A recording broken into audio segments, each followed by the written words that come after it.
अगर चुन के आया तो मैं हमारे यहाँ पे एकदम लैविश वॉशरूम देने की कोशिश करूंगा जो हाइजीनिक भी हो और नीट एंड क्लीन भी हो।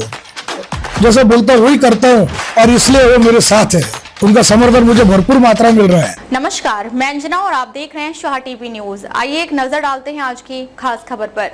नमस्कार, आप देख रहे हैं शाह टीवी न्यूज। आज हम बात करेंगे एडवोकेट राजेश नायक जी से, जो कि भूतपूर्व सरकारी वकील मुंबई हाईकोर्ट नागपुर खंडपीठ से है। राजेश नायक जी को फौजदारी मामलों का 29 साल का अनुभव है और वो डिस्ट्रिक्ट बार एसोसिएशन नागपुर का चुनाव फेस करने जा रहे हैं। नायक जी साल 2026 का डिस्ट्रिक्ट बार एसोसिएशन में बतौर अध्यक्ष पद के लिए चुनावी मैदान में उतरे हैं। तो बात करते हैं सीधे एडवोकेट राजेश नायक जी से। आइए जानते हैं कि किन मुद्दों को लेकर वो इस चुनावी मैदान में उतरे हैं। सर, आपका शाह टीवी न्यूज में बहुत बहुत स्वागत है। धन्यवाद। सर, पार्किंग की बात की जाए, अगर से कोर्ट के ग्राउंड के अंदर पार्किंग की अगर से हम बात करें तो पार्किंग की भी एक समस्या है, ये भी एक मुद्दा है। हाँ, बेशक ये है। कोर्ट में आजकल कैसा हो गया कि कोर्ट में काफ़ी संख्या में कार हो गई है और अपने मोटरसाइकिल भी बहुत हो गई है, और उस हिसाब से जो उसकी जो व्यवस्था करनी चाहिए उसके लिए हमारे यहाँ पे अनेक्स बिल्डिंग का निर्माण हुआ था, जहाँ पे ऐसी प्रस्तावना थी कि 3 फ्लोर सिर्फ पार्किंग के लिए दिए जाएंगे। लेकिन हुआ ऐसा कि सिर्फ हमको 1 फ्लोर कार के लिए मिला है पार्किंग के लिए और दूसरा मोटरसाइकिल के लिए। आज हमारे पास में व्हीकल को पार्क करने के लिए जगह नहीं है, और ये जो पार्किंग की समस्या है ये हम जल्द से जल्द छुड़ाने का प्रयास करेंगे।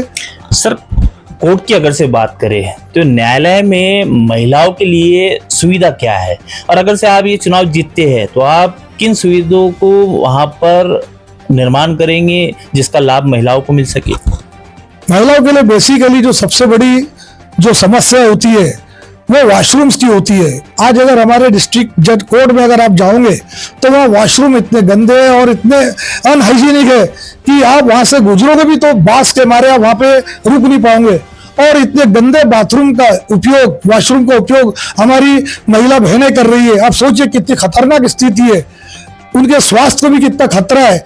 लेकिन इस बारे में बार बार पहल करने के बावजूद भी हमारी जो पिछली हमारी जो कमेटी थी, एग्जीक्यूटिव कमेटी, उन्होंने इस पे ध्यान नहीं दिया।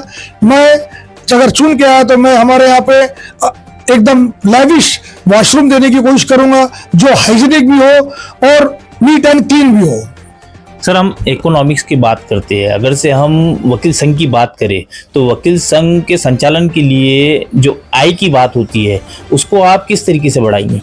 हमारे बार में बेसिकली आय का साधन है जो हमारे माननीय मेंबर्स है, उनकी जो मंथली जो फीस होती है वही हमारे एक साधन है। दरअसल ये साधन जो है, हमारी जो आय इतनी निग्लिजिबल है कि हम इससे कुछ भी अगर कुछ काम करना रहा, कोई वेलफेयर का काम करना रहे तो हम नहीं कर सकते। होता क्या है, हमारी कमेटी, हमारी जो एग्जीक्यूटिव कमेटी हमेशा जब भी कोई कार्यक्रम करती है तो वो सबसे ज़्यादा वरीयता देती है जजेस को बुलाने की। आप बुलाइए, नो प्रॉब्लम, जजेस आएंगे। लेकिन जजेस से आपको मिलता क्या है? आपको सिर्फ फेवर ही मिलता है। मेरे नज़र में मुझे ऐसा लगता है कि हमारी जो कमेटी है, हमारी जो बार है, उन्होंने हमारे जो सम्मानीय मेंबर्स है, सीनियर मेंबर्स है, उनको कार्यक्रम में गेस्ट बना के बुलाना चाहिए। और मेरा विश्वास है कि जो हमारे सीनियर्स है वो इतने सक्षम है आर्थिक तौर पे कि वे हमारे खुद ब खुद हमारी मदद करने को तैयार रहेंगे, और हम ढेर सारा फंड उनके मार्फत से हमारे संगठन के लिए जमा कर सकते हैं। नई कोर्ट की बिल्डिंग का निर्माण कार्य जो है वो हो चुका है। ऐसे में वकीलों को बैठने के लिए व्यवस्था, कुर्सी, ये जो समस्या है, ये समस्या का समाधान हुआ है? देखिए क्या हुआ, जब ये अनेक्स बिल्डिंग बन रही थी तो उस स्थान पे हमारी ओटीबी बार रूम था। वो ओटीबी बार रूम में करीबन 2200 हमारे वकील भाई वहाँ पे बैठते थे।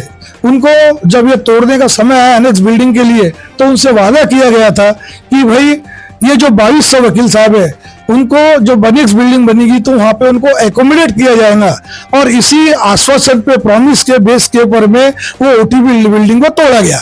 लेकिन जब अनेक्स बिल्डिंग बनी तो अनेक्स बिल्डिंग में वकीलों की बैठने की क्षमता सिर्फ 600 रखी गई, जबकि इस मामले में जो भी अनेक्स बिल्डिंग को बनाने का जो भी प्रयत्न किया एडमिनिस्ट्रेटिव तौर पे बोलो या बाकी और तौर पे, तो उन्होंने हमारे डिस्ट्रिक्ट बार ने किया, लेकिन उसके बावजूद भी हमारे को एडमिनिस्ट्रेशन की तरफ से सिर्फ 600 लोगों की बैठने की व्यवस्था दी गई, और आज हम लोग बैठने के लिए तरस रहे, हमारे पास जगह नहीं है वकीलों के लिए। सर, आप ये चुनाव को अध्यक्ष पद के लिए फेस करने जा रहे हैं, ऐसे में आपको रिस्पांस कैसा मिल रहा है?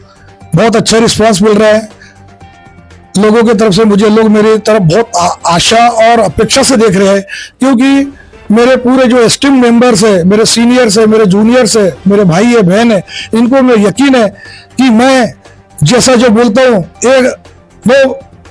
जैसा बोलता हूँ वही करता हूँ, और इसलिए वो मेरे साथ है। उनका समर्थन मुझे भरपूर मात्रा मिल रहा है।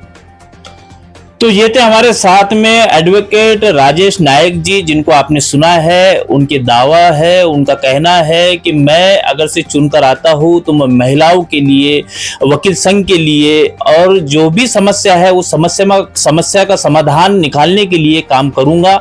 अब देखना यह होगा कि आखिरकार जीत का ताज किसके सर सजता है। Javed Shah, Shah TV news, Nagpur. धन्यवाद। अब तक के लिए बस इतना ही, फिर मिलते हैं एक ऐसे ही बड़ी खबर के साथ। तब तक के लिए नमस्कार और देखते रहिए शाह टीवी न्यूज।